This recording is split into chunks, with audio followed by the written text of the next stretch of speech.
So for this interactive lesson, we are going to focus on creating different forms. All these basic forms. We're going to learn how to transition shape into form by applying value and shading. And we're going to do this on some blank white computer paper.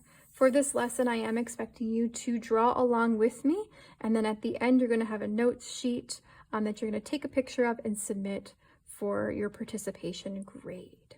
For this lesson, you will need blank white printer paper. This is 8.5 by 11. Please be sure you're using the correct paper included in your kit, not your drawing paper. And you will also be using a number 2 pencil, eraser, and pencil sharpener. I am going to draw with you right here, but I'm going to be using this Blick Studio 4B pencil because it's a little bit darker. It's going to show up on the camera a little bit easier, but I don't want you to use this blue pencil. I want you to use the yellow pencil, the Ticonderoga HB included in your kit. Okay. First thing I want you to do is to go ahead and title your paper. We're going to call this lesson Shape to Form, because we are going to practice drawing all of our forms. As you know, shapes are 2D, and we're transitioning a 2D world here into a 3D world by adding shading. Okay, and shading involves value. Value is the lightness or darkness of tones or colors. Here I have a value scale, and this is a segmented value scale from 1 through 5. You can see that value has been chopped up, right? To create different values with pencil, you're going to apply more or less pressure. Now we are going to add shading to our different forms. If I pull this back over here, you can see that we have varying degrees of different types of value, right, in our value scale. But as you can see, let me pull it over one more time. As you can see, there's an easy transition between these colors. And an easy transition between value is called gradient. So write this down, please. Gradient. And a gradient, again, is an easy transition between all these colors. So we're going to practice our hand. Before we draw any shapes or forms, we're going to practice creating a gradient from dark to light right below that word that we just wrote, gradient. So to do that, I'm going to push really hard with my pencil. I'm going to establish that color, and then I'm going to ease up on the pressure of my pencil and let it sort of fade out over here. And you're going to see this is a little bit of a bigger jump. I'm going to sort of increase that value by putting another layer. We're going to build up our value over time and allow that to ease up. And that, my friends, is a gradient. It's an easy transition, of value, right, where this is chopped up. Now here, again, I have a value scale from 1 to 5, 1 being the white of the paper, 5 being as dark as that material can go. It's going to be about that dark, right? And we're going to call 2, 3, and 4 our midtones. So this is just a common language for us to use, 1 through 5. If I say like, okay, where are our 5s? I'm referring to this darkness here. This is about a 4, 3, and 2 way over here, right? And then the 1 of the paper. So that's just some common language. Before we draw here, I'm going to pull this paper over. I just want you to watch. I'm going to give you some more common language to use, and that's going to be the following. We're going to talk about a highlight. We're going to talk about our midtones. We're going to talk about our core shadow. That's my favorite part. Our cast shadow. And our reflected light.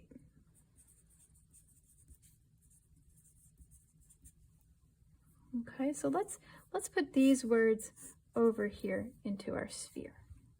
Okay, so here we have a shaded sphere, and as you can see, our highlight is right here. So I'm going to label that. Here is our highlight. And in this image, our highlight is sort of like a 2. If I pull that back down, sort of like a 2, right? And we can tell that is our highlight, and we can envision sort of where this light is coming from. Think about the sun is shining from up here. So we always want to identify our light source when we are shading, and our highlight, right? And then if we look at that shape of the highlight, it isn't just like on this edge. This is a round object, so our highlight is also going to be rounded, right? And it's sort of like this ellipse right there is our highlight. All here is then our midtones, right? Do you see that? Our midtones. And our midtones are our 2s, 3s, and 4s. You can see it's a little dark in here. Right, our midtone. So this is all cast in shadow. Our only really bright spot, it's a 2 here, but maybe we can push it to be a 1, is up at our highlight. This is all midtone. Down here, we call this our cast shadow. Cast shadow. The shadow cast on the ground by our object. So our object is round. Our cast shadow is going to mimic the shape of our object. Is also round here, but it's squished out to be an ellipse or an oval, right? And it's being cast down. I think of like Harry Potter casting a spell down on the table, right? So we have highlights, we have our midtone, we have our cast shadow, and I said this one was my favorite, our core shadow. That's running right through here. Do you see how it's darkest right through the middle here? The core shadow will change with where your light source is, but the core shadow is the darkest point of your midtones, right? The darkest point of your shadow on the object itself. That's right in here, core shadow. Our core shadow. A lot of people think the darkest point on the sphere would have to be down here because it's like far away, right? The sun's all the way over there. This is not getting any sun down here. So it's got to be the darkest down here. But actually what's happening down here is we have a little bit of reflected light. That little bit of light just peeking out really rounds this up. It allows this to feel and look round because of that little bit of reflected light. Where is that light reflecting from? Well, the sun isn't just a spotlight shining down on the ball here on the sphere, it's shining all over, right? So the light is coming all over here, it's hitting the tabletop, it's bouncing up and reflecting up here. So that core shadow, that darkest point, is going to be inside the object, not on that edge. I want you to take a minute and look at this cube. We're going to draw a cube as well. Do you see how the core shadow is up here in the corner? On the cylinder, it's right here in the middle. And on the cone, it's sort of in the middle too, right? So that core shadow is your game changer. That is what's going to make something look really real and interesting, is not having it be this heavy darkness down here, because it shows people that you understand that there is reflected light. All right, so let's go and practice this over here. We're going to draw our own, labeling it as we go. So the first thing you want to do is you want to get a nice circle here, a nice shape, a 2D shape of a circle. So I'm going to come in and I am going to draw the best circle I can. I'm not going to grade you on your ability to draw a circle right now, but do you see how I'm getting my hand ready? I'm going in the shape and the sort of size that I want, right? So I'm coming in and I'm going to drop that in, try and make the best circle that I can. That's pretty good, right? Nice and light for yourself. The next thing you want to do is you want to identify your light source. Remember how we just talked about how our sun is coming up from up here?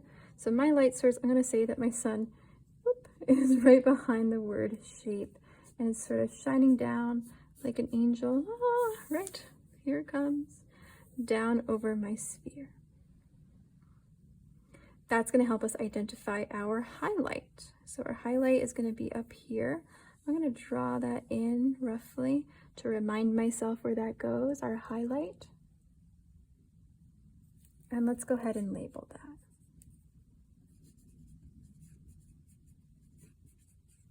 Our highlight is here, which is going to create our cast shadow down here.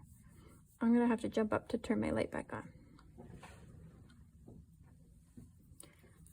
So again, our highlight is here, our light source is up there, and it's going to create for us our cast shadow right down here, and it's going to become an oval. So I'm going to drop in my oval sort of here,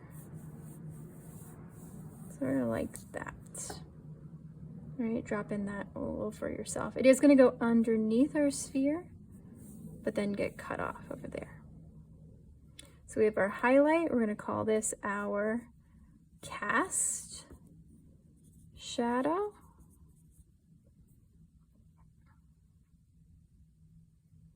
And then this whole area is going to be our midtones. So we're going to we set ourselves up, right? Now we are going to start to drop in our midtones.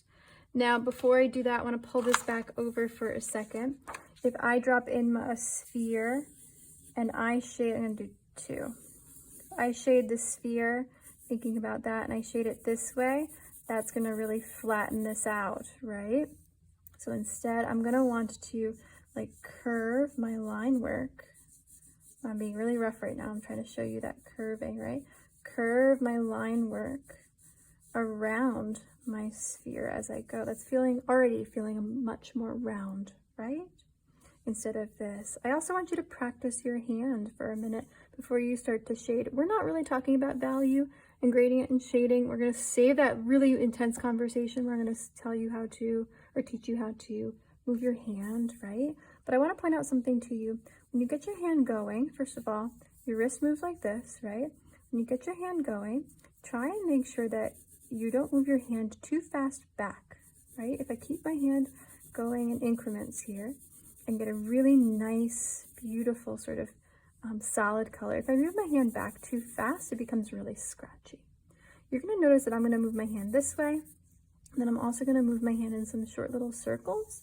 I might go from one direction and then another. You're also going to see me build up and build up and build up over time, rather than just trying to go dark right away. Okay, so let's start to lay in our midtones here. We're going to cover this whole thing with sort of a value of a 2, and then we're going to build up as we go. So as much as you can get your hand round, that would help you. So I'm going to come in here and I'm going to, I end up going just straight across because it's easy for me, right? But I'm going to try my best to sort of round that up. Adding as light of a value as I can. You can see I sort of even stayed away from my highlight, and I'm going to move my paper in all directions. I hope that's not too annoying on camera, but it's going to help me really allow myself to be most comfortable, right? Moving my hand. I'm going to round up my sphere a little bit more. So I added sort of this light color, sort of avoiding this edge as best I can. If I wanted to, I can use my finger to sort of smudge this around. Not grading you on your shading ability right now. I'm grading you on your note-taking and making sure you have all of this language down. So now that I have a rough 2, I'm going to start to build up. It's going to go 1, 2, 3, 4, essentially, and then we're going to drop in our core. Okay, so maybe I want to pop down here, and I want to establish my value over here a little bit more. Right, and I'm going to spend some time building this up.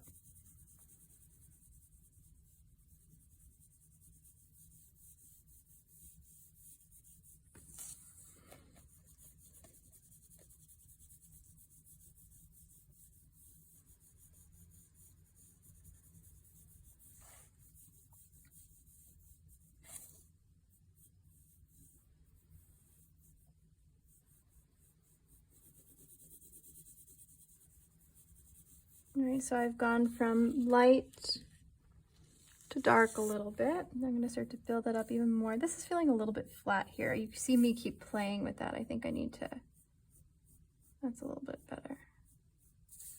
Round it, right? I'm going to go a little bit darker down here as well. And you see I'm working on that gradient. I'm trying to get from light to dark by adding just little light layers of value, building up the value over time. Right? Even though I know I'm going to go dark down here eventually, especially in my core, I'm not going to throw in the darkness. I can always add more. It's not hard to take it up. I can pull it up with my eraser, but it's going to make like a really hard line, and I don't want that. I want it to have a better transition. All right, so now that I have my highlight and my midtones, I've got my 1, 2, 3s and a little bit of 4. I'm going to start to drop in my core. Let me pull this over here. I want you to take a look at where that core is. I'm probably going to do mine a little bit lower based on my light source, a little bit different of a light source, but it's rounding the object up. It's coming straight through. It's sort of going to be here, right? It's not like this, right? That would be bizarre. That will flatten this out. It's going to curve around the object, right? Same thing is happening here. It's straight here because of this straight edges, and over here it sort of opens up into that little bit of a triangle. It's going to mimic the form a little bit. So here I have that sort of like slash, right? So mine is going to be right through here. And that's what's going to bump this into 3 dimensions really, really quick. So I'm going to start slow. I'm going to build up a little bit, and then I'm going to look at it a little bit farther away, make sure it's in the right spot. I don't want it to look like it just made a stripe across the middle, right? I wanted to transition like a gradient into the rest quickly, but I do want that core to be there. I'm standing up, I'm taking a look. It looks like it's too much of a jump there, right?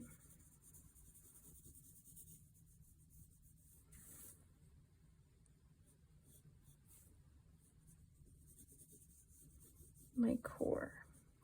Let's label that my core shadow. It's right in here. And then I also have my reflected light. I'm going to label that just a second. I'm going to work it a little bit more. My reflected light. I'm going to put RL for reflected light. So it's looking pretty good. I think I'm going to move into my cast shadow, and then we'll take a closer look, see if there's anything else I need to add to it for it to look really round. I might have to go darker in here. For my cast shadow, as you remember, that is a shadow that is cast onto the table itself, right? Onto the surface that the sphere is sitting on. It's cast by the object, and it's really dark. Here they've made the cast shadow like a really sharp edge. We're going to allow ours to be a little bit softer because shadows don't have a really hard edge. If I bring my eraser over, I don't know if you can see that shadow here. It's got a softer edge because it's not a real object. I can't pick it up like in Peter Pan, right? I can pick up this, but not the shadow.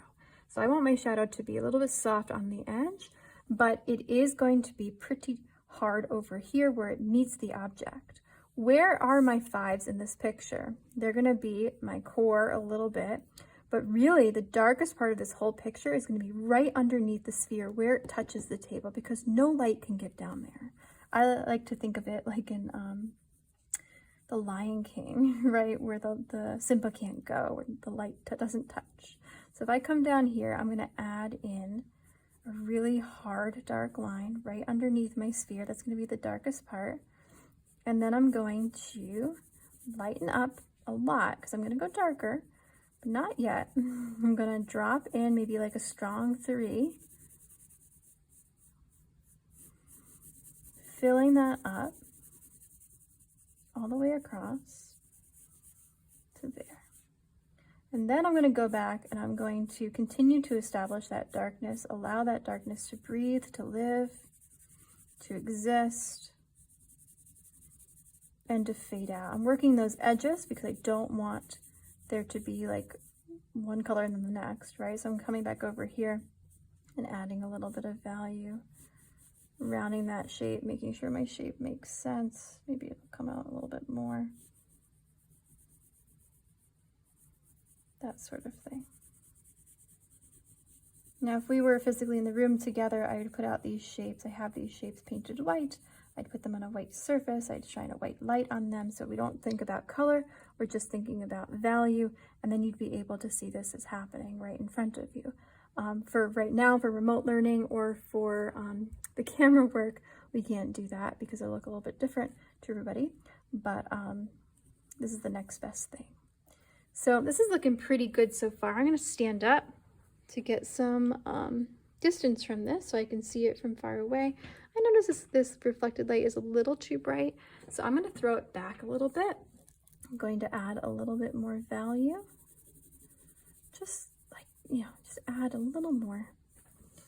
Maybe I want to crisp up my edge a little bit. I don't want to draw a cartoon line all the way on the edge. I don't want to put a 5 around my sphere because that's not really happening in real life, right? It's just one value and then it's a different value. And then maybe I'll push my core shadow a little bit deeper.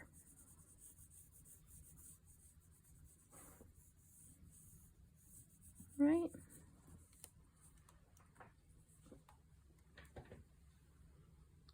Okay.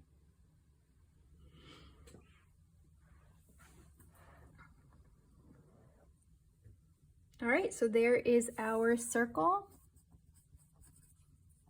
to sphere.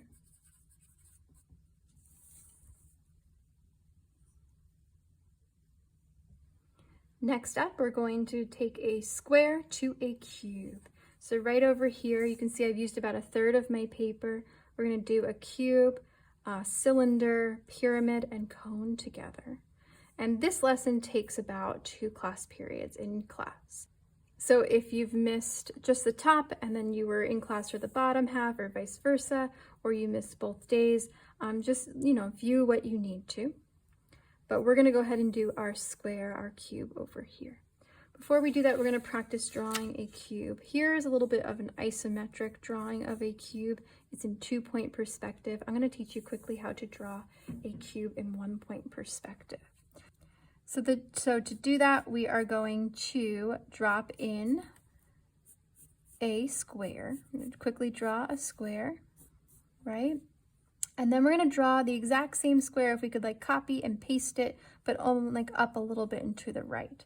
So we're going to drop in a vertical line that is sort of coming up a little bit, and a horizontal line that's sort of up a little bit as well. And then we're going to repeat that distance here to here, right there. So it's sort of like doubled, copy, paste, and pull it up. Then we are going to connect all these corners. The important part to this is that everything is parallel. Every vertical line is parallel, every horizontal line is parallel, and every corner edge is parallel as well. And then you've got your cube. Now this is like a see-through glass cube, and what's really cool about this, I remember when I learned this, it was so cool. You can see the front here, or if you switch your brain, you can see this as the front. Isn't that cool? I love that. We're going to talk about this as being the front so we can add in our shadow on the ground. If we do this, it's sort of like we're looking up at the cube, and that's a little strange. So we're going to erase some of these interior lines. Let's go ahead and repeat that right over here. So again, we're using about 1/3 of the paper for this cube here. You're going to draw a pretty good sized square.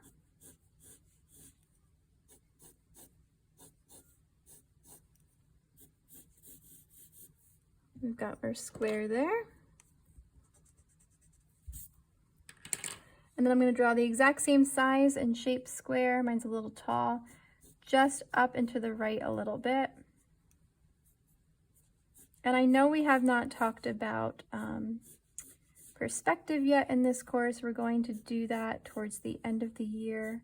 So don't worry, I'm not grading you on your perspective. I'm not grading you on your shading and your value right now. I'm looking for you to be listening and repeating this and trying this out. This is an experience, right? So now I'm going to go ahead and connect these corners. Oops, let's see, that sort of should go over here. Connecting these corners.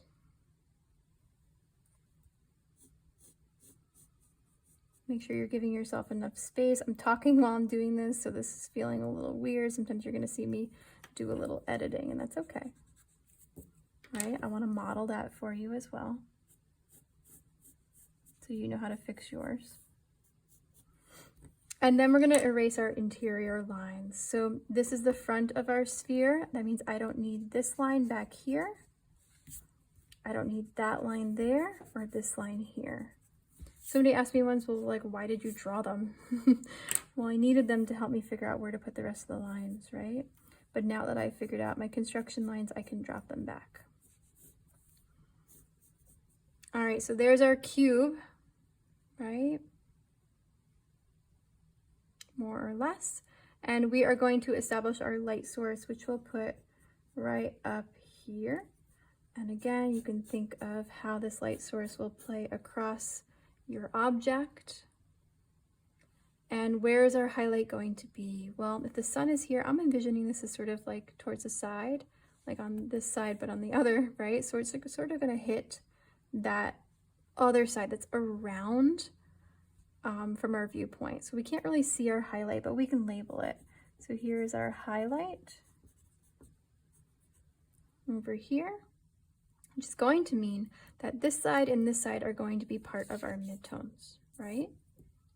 So I'm going to label midtone here, midtone there, midtone over here, but we'll save that. If I pull this over, you're going to notice this is a different kind of box that's drawn, a different kind of light source, but do you notice how this side is darker, right? Because it's further away from our light source. So this side will be a shade darker. We're going to make this about a 2, and excuse me, this one about a 3 or a 4.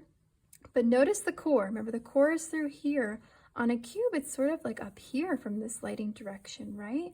So our core is going to end up being up top like that, and our reflected light is going to be down here. So let's start dropping in some values. The first value that I want you to hit is going to be actually on the top. I know our highlight, our sun, is going to hit most of this top, but we're going to give a tiny bit, maybe like a value of like a 1.5, not even a 2 over here. I'm going to drop that coming in from the side. I'm going to do some directional line work all the way over here, dropping that in, right? Because there is going to be a little bit of a value happening across the top of that because it's farther away, right?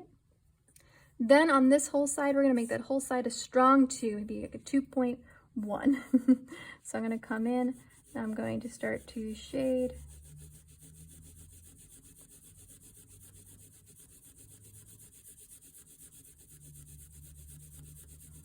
Using my finger to help me stop, the little thing that I got used to doing. However you want, I'm going to switch direction, turn my paper to make my life easier, to make my arm have an easier time creating this nice even shade, right? I'm going to bounce it up a little bit more, drop in a little bit more value, but not too much. I can always add more. I might notice that I need more later, but that looks like it's okay for now. There's our 2 for our midtone. Now we're going to add this side in, and it's going to be darker. It's farther away from our light source, so it's going to be maybe like a strong 3, right? Like 1 value up. So I'm going to come in, drop in my value here, right? I'm going to strengthen up my edges, crisp them up, as I like to say. But I'm not just going to draw that line dark. I'm going to fade that into the body of my color here, because there aren't any lines in real life, right? It's just a form, just one value then the next. So I sort of made that a strong 3.5, right?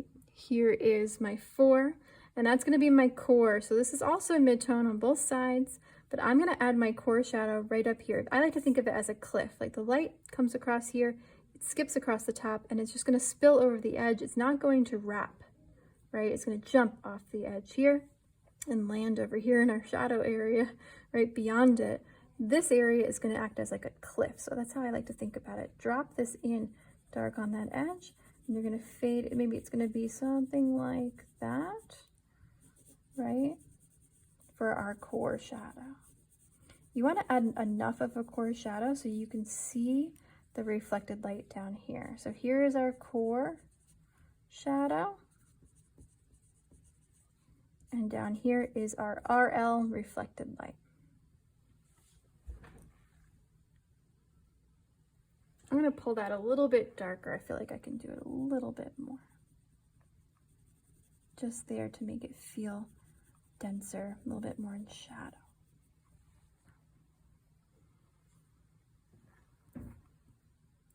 Next up, we're going to do our cast shadow. And I know my cast shadow is going to, if I have this in perspective, my cast shadow is going to come down here. It's going to be really going far. I'm going to make it shorter so it's not going to look as realistic as it could, because I need to leave my space at the bottom of my paper, right? But my cast shadow in this, if I do this, right, so my cast shadow is going to come off here, and it's going to go somewhere down there. Right, we can figure this out off this way. We're going to be general with this. I would have preferred to allow you the opportunity to see this in real life, but we're going to drop this in sort of like that for now. There. But the important thing I want you to know again is that for our cast shadow, we'll label that cast.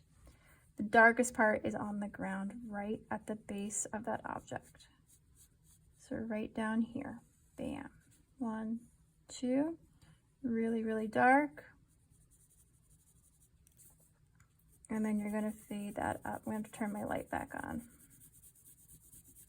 No one's in the room with me, so my light goes off every once in a while.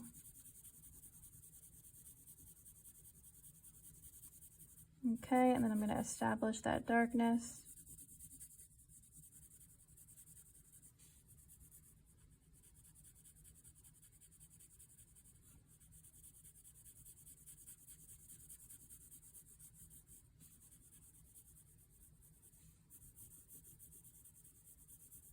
So again, this is going to want to go further, right? But I need to shorten it up because I want to save space for our conversation about our cylinders and pyramids and cones in a little bit. All right, so this is pretty much where we stopped for the first class. And then the second class, we develop our cylinder, pyramid, and cone. I'm gonna keep going. This video is gonna be rather long because of it, but that's okay. I want this all to be as one big lesson, okay? So depending on where you're at, I'm hoping that you can pause and unpause and get what you need.